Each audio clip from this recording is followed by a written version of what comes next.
My name is Jurgens. Person, you're just breaking me. I'm mispronouncing my own username or nickname.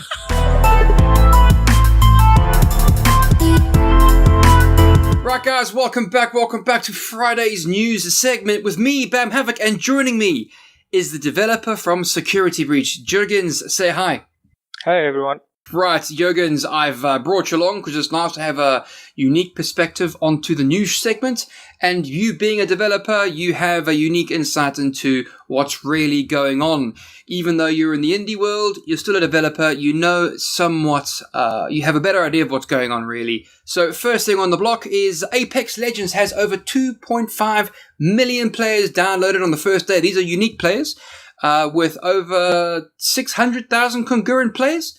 So my thinking is, I think I've seen an article, this is 3 million and over 1 million players natively. So this will be, this is a big game. I just want to know when EA is going to come along and wreck it. I mean, it's a great game. I played it. My first 2 games, 2 wins. I was ecstatic. Believe it or not, I have played this game as well. And unfortunately for me, I suck at this game. I really suck. I've played 5 games and I got knocked out within the first sort of 10, 15 minutes. The longest I've ever lost is about 10 minutes, I think. So I suck horrendously. That's only my fault. That's not the game's fault. The mechanics work fine. The feel is great. It's very smooth. It's very playable. It's actually a battle royale I actually want to play, not like Fortnite or the other one. Yeah, but speak about EA wrecking it, like you put it. I have heard that after level 45, you don't get any more loot boxes, like on level up. You don't get it as a reward. And level 100 is max, and you don't even get currency after that. Right. At least one of my mates said that. And he's like already looking in the maps where are the best loot, so I kind of trust him in this aspect. Right. Does he have any citable sources for that information he's just unleashed upon you? He Reddit and Reddit as much. Right, Reddit, the best source for entertainment and news items. It can be really accurate at sometimes. But anyway, so that's something you should worry about if you're like afraid of EA wrecking it, because at that point you don't really know, is it EA or did Respawn like balance it that way, because they don't even have seasons right now, right? Very true. So they need to earn money. And before there are seasons, the easiest way to earn money is loot boxes. You do buy the coins and you buy loot boxes with that. Personally, how I would think they should do, okay? Keep the system until you release your first season with like unique skins and everything else, and then you can just give players back the ability to, with levels, get free stuff. Otherwise, you can play it completely freely. It's completely without any pay to win in my eyes. I can't find a fault in your logic. The reason why I've brought up this particular topic is because it slides quite neatly into the hellhole EA has created for itself. It's a public company, right? So shareholders, they just want to see rising numbers. So I get it. Is it right? Not for consumers. Well, believe it or not, I've read an article on PC Gamer. Yes, PC Gamer, that place. Article by Fraser Brown. He released the episode. He released the article 2 days ago and basically stated that Battlefield 5 did not meet EA's sales expectations. Really? That's a surprise to anybody? Really? I mean, I would love for games sold 7 million copies. Yeah, it sold 7 million copies and they're complaining about it? Really? Square Enix did the same thing with Tomb Raider. It just sold, I don't know how much units, but it underperformed like every Tomb Raider game. Even if you had set a goal for 6 million and you sold 7, the stockholders would still be unhappy. They don't care about you and me looking for the great time, the good games, the escapism you get from the real life by playing these things, because that's essentially what I'm after. It's just the escapism from the rat race that we're in. You know, in this article it says that EA's stock percent has dropped to about 18%, and it's the worst in a decade. It's like, well, you know, they blamed everything else apart from what they have done, which is an interesting process. The company itself has had problems in Belgium and a few other countries and a few other states in America with regards to predatory gambling and loot boxes, basically slamming on the customers with the sort of mentality of, we're too big to fail. You people in the conference room don't know what you want. Therefore, we're going to give you it. If you don't like it, don't buy it. And the thing is, they forget is that when people go to these events, it's not just them. It's the millions of people watching on Twitch and YouTube. And then the millions of comments from people that were there and the people that had seen it. And it's basically created an utter mess for EA. And it was just pure disaster. And that's, I reckon, one of the reasons why Battlefield 5 failed. If they had have just left it alone, I reckon they wouldn't be facing such a financial crisis now. That's why I find Apex launch like really funny. Because there was no announcement, like besides a rumor 3 to 4 days ago, before release. There was no like massive trailer drops or marketing push. They just announced, showed some footage, game is live. It's like they were preparing. Okay, we are working with EA. Our game has loot boxes. It's free to play. It's Battle Royale. Maybe let's stay as far as we can from EA marketing shitstorms right now and just release the game so it can be judged, so people can't spin the story. But if you think about it, the reason why they've gone ahead and done it this way is to avoid that very problem they did with Battlefield 5, Battlefront 2, Battlefront, and Hardline, and all the other games that they did and made a mess of. Yes, the thing is with EA is they've made the loot boxes the backbone of the game, and now that loot boxes are being hammered and targeted, they're having this massive financial drop. FIFA, Madden, 2K Sports having an issue with the NBA games they've got. So loot boxes was a major part of their financial structure and success, and because that's been taken away, you see this massive drop because money's not there anymore. FIFA is still like the biggest earner to EA because if I'm not wrong, only Belgium has outright banned loot boxes. I believe it's Belgium, Washington State, Hawaii, Netherlands, and believe it or not, I think Germany's climbing on the bandwagon, Spain, France. I believe Britain, that they're all getting into the process of doing it. Now, Belgium has done it, I believe. Yeah, Belgium has done it. I know. That was like the latest one. Personally, like, I don't have anything against loot boxes if they are fair. And I have played FIFA, like, enough FIFA. And I don't play online because I just don't like the model of loot boxes and how it works. The thing about loot boxes, right, is that loot boxes can be fun. It's the predatory nature of it and deliberately targeting individuals that they know suffer from these sorts of ailments, particularly kids that don't know any better and just want the best things. Regular individuals like yourself and me can go, you know what? I'm not spending $15 on 3 loot boxes. I'd much rather grind for an hour and get those 3 loot boxes for free. I can't really say it like that because I have spent more than $100 on Dota 2 loot box buying them to get skins.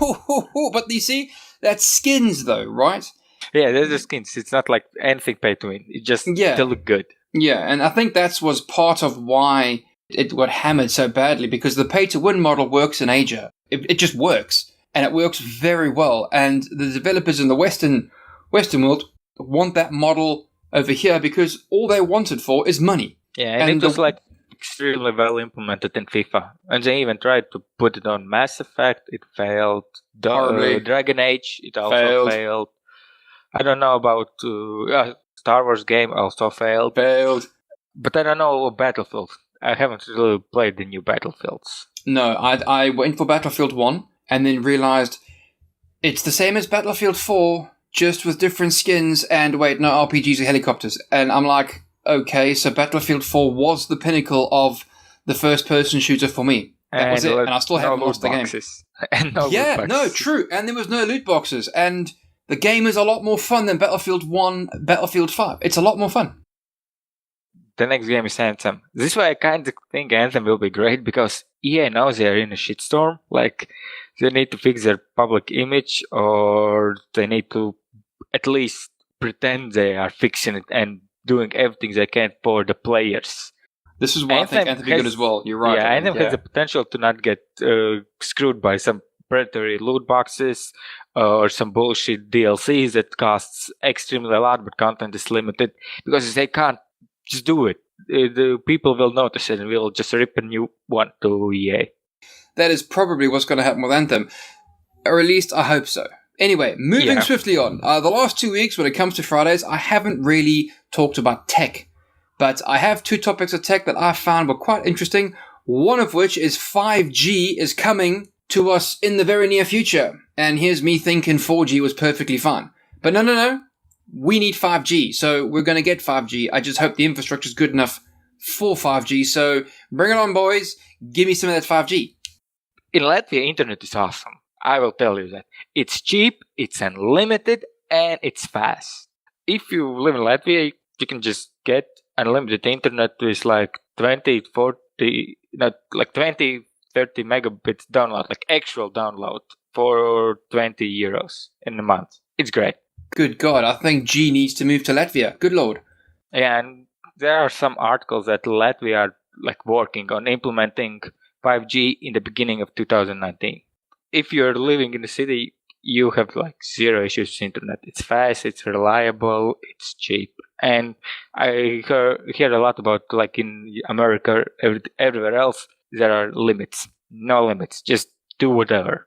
There's also mentioned in the article that's quoted down in the description that mobile phone manufacturers actually have 5G software and hardware inside the phone. So if you do go to a 5G network, your phone will pick up and use it straight away. So ta-da! Never fear, 5G is here. Yeah, and Latvia is like, yeah, we can just use 5G.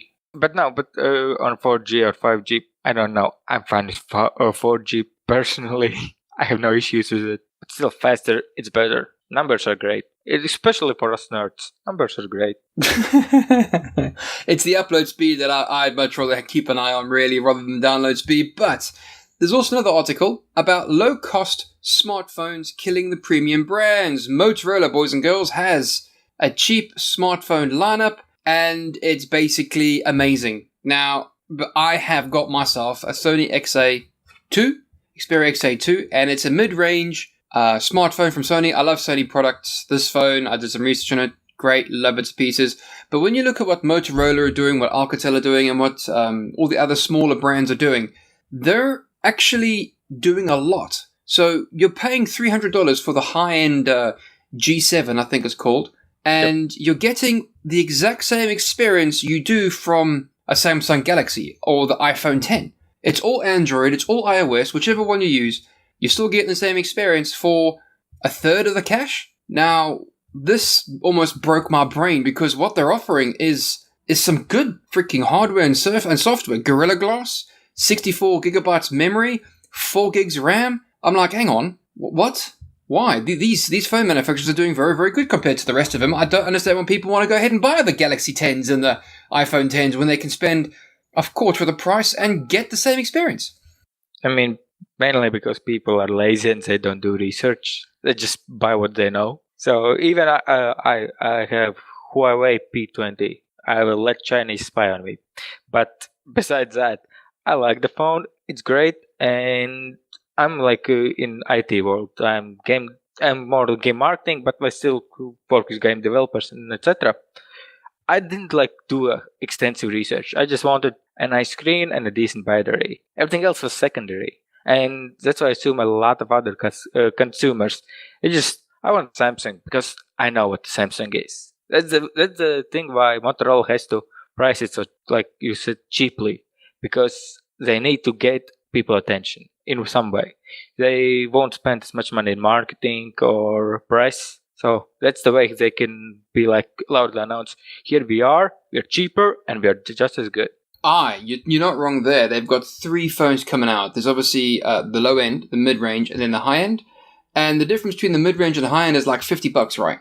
But the Moto G7 Power, okay, offers a 6.2-inch screen, offers 3 gigabytes RAM, 32 gigabytes storage, 5,000 milliamp hour battery, so a very good long-lasting battery. Okay, whereas the Moto G7 costs an extra $50, you get a 1 more gigabyte RAM, storage of 64 megabytes, and a 3,000 milliamp hour battery. So they're basically building the phones to suit customers' needs. So if you want a longer battery life, Motorola G7 Power. If you want a balls-out, good phone that does everything you want, well, get the Moto G7. You know, the CPUs are all the same Snapdragons, you know? So the GPUs are all the Arduino 506s. I mean, it's great for the smart consumer. It's an amazing deal. I won't lie, but sadly, not a lot of customers are smart. That's like my cynical viewpoint on this one. I'm not denying it. The only takeaway I've got from this, apart from the 5,000 milliamp hour battery, which is a bloody good battery, is the fact it's got notches. Now, the G7's got a small notch, the G7 Power's got a medium-sized notch, and the G7 Play has got a large notch. I don't understand why everyone's following suit with the iPhone trend of notches. I don't see the point of notches. It's pointless, it's useless, and it's silly, really. It really is silly. Especially if you want to watch videos. Yes, thank you. If you zoom in, you lose screen space. Thank you, yes. Yeah. Front face camera is nice.